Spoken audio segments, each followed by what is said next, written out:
ముఖ్యమంత్రి సహాయ నిధి ద్వారా నియోజకవర్గంలో ప్రజలందరూ కూడా నిత్యం ఎమ్మెల్యే కార్యాలయం మా కార్యాలయం ప్రతిరోజు అర్జీలు తీసుకుంటా ఉంది. ఆ అర్జీల్ని ముఖ్యమంత్రి గారి దృష్టికి తీసుకెళ్ళి ముఖ్యమంత్రి గారి దృష్టిలో పెట్టి అక్కడ వాళ్ళకి సహాయం తీసుకొచ్చి చెక్కుల రూపంలో రాపించడం, ఆ చెక్కులు మళ్ళీ ఆఫీసులో గౌరవప్రదంగా వాళ్ళకి అందజేయడం జరుగుతూ ఉంది.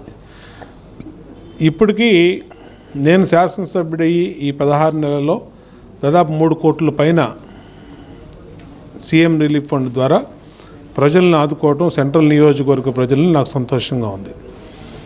ప్రతిరోజు ఏదో ఒక డివిజన్లో చెక్కులు ఇస్తూనే ఉన్నాం.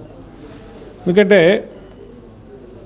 ఎన్టీఆర్ వైద్య సేవ ద్వారా ఎక్కడైతే అత్యవసర పరిస్థితుల్లో మరి ప్రైవేట్ హాస్పిటల్లో వైద్యం పొందిన ఖర్చు పెట్టినటువంటి వాళ్ళకి సీఎం రిలీఫ్ ఫండ్ అనేది చాలా సౌకర్యవంతంగా ఉంది.